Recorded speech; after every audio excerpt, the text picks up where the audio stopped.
சொல்ல மாட்டேன். கிறிஸ்துவுக்குள் மிகவும் பிரியமானவர்களே, உங்கள் யாவரையும் ஆண்டவரும் இரட்சகருமாகிய நீங்களும் நானும் சேவித்துக் கொண்டிருக்கக்கூடிய அந்த தெய்வத்துடைய நிறைவுடைய ஆசீர்வாதத்தினால் அவர் உங்களையும் என்னையும் நிரப்புவாராக. நான் பேசுகிறேன், நீங்கள் கேட்கிறீர்கள். நம் இருவருக்கும் எப்பொழுதும் வெட்கப்படாதபடி நடத்தக்கூடிய அந்த பரிசுத்த தேவன் தேவனுடைய வார்த்தை கேட்கிற உன் வாழ்க்கையை மேன்மைப்படுத்துவார். தேவனுடைய வார்த்தை பேசுகிற என்னுடைய வாழ்க்கையும் கர்த்தர் மேன்மைப்படுத்துவார். இந்த இரட்சகர் உங்களை அளவில்லாமல் ஆசீர்வதிப்பாராக. ஆமென். அல்லேலூயா. சந்தோஷமா இருக்கிறீங்களா? மகிழ்ச்சியா இருங்க. இருதயத்தை மெதுவா மாத்திக்குங்க. எதை குறிச்சு என்ன பண்ணாதீங்க, சிந்திக்காதீங்க. எப்பொழுதும் ஒரு காரியத்தின் மேல அதிகமாக பாரப்படாதீங்க. இதெல்லாம் ஈஸியா கடந்து போயிட முடியும் அப்படின்ட்டு.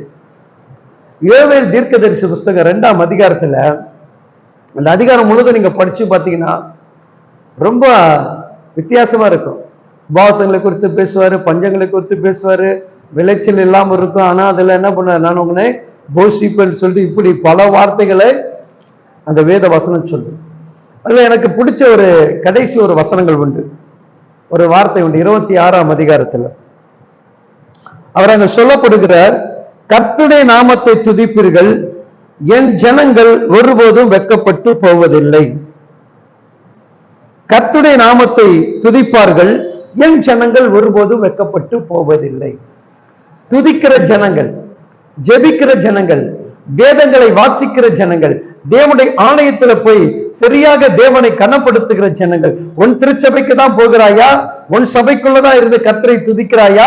கர்த்தர் கொடுக்கப்பட்ட ஆசீர்வாதங்களும் கர்த்தர் கொடுக்கப்பட்ட அதிசயங்களும் கர்த்தர் கொடுக்கப்பட்ட நன்மைகளை பெற்றுக்கொண்டு இன்னொரு இடத்துல நின்று கொண்டு இருக்கிறாயா? எண்ணி பாருங்கள். அங்கு வேதம் சொல்லுகிறது, நீ சம்பூர்ணமாக சாப்பிட்டு திருப்தி அடைந்தது. எங்கு சம்பூர்ணமாக ஆசீர்வாதத்தை பெற்றுக்கொண்டாய், எங்கு சம்பூர்ணமாக திருப்தி அடைந்தாய், அந்த இடத்துக்குள்ள நீ துதிக்கிறவளாக ஜெபிக்கிறவனாக காணப்பட வேண்டும். இங்கு நம்முடைய நேரத்துக்கு ஏற்றபடி, காலத்துக்கு ஏற்றபடி, நம்முடைய சூழ்நிலைக்கு ஏற்றபடி நம்ம அருகாமையிலோ பக்கத்துல என்ன பண்ணக்கூடாதுங்க, நம்முடைய சுயத்துக்காக கிறிஸ்துவை நம்ம என்ன பண்ணக்கூடாது, மாற்றிக்கொள்ளக்கூடாது. தேவன் எனக்கு கொடுக்கப்பட்ட, சம்பூர்ணமாக என்னை ஆசீர்வதிக்கப்பட்ட, அங்கிருந்து என்னை உயர்த்தின, அங்கிருந்து என்னை நடத்தின இந்த மேன்மை, இந்த கனம், இதையெல்லாம் கொடுக்கப்பட்ட ஒரு இடம் உண்டு. அந்த இடத்துல என் தேவனை துதிக்கும் பொழுது நான் வெட்கப்படுவதில்லை. அல்லேலூயா. நிறைவு பெற்ற இடத்துல சில குறைவுகள் வந்தா அந்த நிறைவுள்ள இடத்துலதான் நீ என்ன பண்ணணும், மறுபடியும் துதிக்கணும். அப்பதான் மீண்டும் அந்த குறைவுகள் என்ன பண்ணும், நிறைவாக மாறும். அப்ப துதிக்கிற ஜனங்கள், கர்த்தரிடத்தில் நன்மை பெற்ற ஜனங்கள், கர்த்தரிடத்துல சகல ஆசீர்வாதம் பெற்ற ஜனங்கள். இஸ்ரவேல் ஜனங்கள் பாருங்க, எத்தனையோ நன்மை பெற்றாங்க. வழி நடுவில் அவர் என்ன பண்ணாங்க, புறக்கணிச்சுட்டு தான் வந்தாங்க. கடைசியில் அவங்களால என்ன பண்ண முடியல, தேவன் கொடுக்கக்கூடிய ஒரு நிறைவுள்ள ஆசீர்வாதத்துக்குள்ள அவங்களால போக முடியல.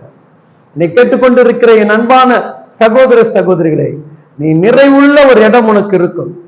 உன்னை ஆசீர்வதிக்கப்பட்ட ஒரு இடம் இருக்கும். உன்னை உயர்த்தின ஒரு இடம் இருக்கும். மேன்மையான வாழ்க்கை ஏற்படுத்தி கொடுக்கப்பட்ட ஒரு இடம் இருக்கும். இன்றைக்கு நீ வாழ்ந்து கொண்டிருக்கிற வாழ்வுக்கு அதற்காக தேவன் உருவாக்கப்பட்ட ஒரு இடம் இருக்கும். அந்த இடத்தை நீ மறந்து விடாதபடி, அந்த இடத்துல கர்த்தருடைய நாமத்தை நீ துதிக்கும் பொழுது நீ அதே இடத்துல மீண்டும் தேவன் தலைகளை உயர்த்துவார். வெட்கப்படுவதில்லை. அல்லேலூயா. சம்பூர்ணமாக, நிறைவாக, மனமகிழ்ச்சியோடு பரிசுத்த தேவன் உங்களை ஆசீர்வதிக்க வேண்டும். அவர் என் ஜனங்கள் ஒருபோதும் வெட்கப்பட்டு போவதில்லை சொல்றார். அந்த ஜனங்களை அவர் நேசிக்கிறார். இந்த ஜனங்கள் மேல பிரியமாக இருக்கிறார். ஏன்னா என் ஜனங்களை இந்த ஸ்தலத்தில் வைத்தான் ஆசீர்வதித்தேன், என் ஜனங்களை இந்த ஊழியரை கொண்டுதான் ஆசீர்வதித்தேன் என்பது அவர் அறிந்திருக்கிறார். அந்த ஆசீர்வாதமும் அந்த விடுதலையும், அந்த கட்டுகள் அறுக்கப்பட்டு வியாதி படுக்கைகள் மாறப்பட்ட அந்த இடத்திற்கு நீங்கள் உண்மை உள்ளவர்களாக இருக்கும் பொழுதுதான் நீங்கள் எந்த இடத்துல வெட்கப்படாமல் இன்னும் தேவன் உங்கள் தலைகளை உயர்த்துவார். அன்பான தேவ பிள்ளைகளே, நீங்கள் உண்மையாக இருந்து பாருங்கள், உண்மையாக துதித்து பாருங்கள். செய்த நன்மை மறந்து விடாதபடி செய்த இடத்துக்கு நம்பிக்கை இருக்கிறவர்களாக இருங்கள்.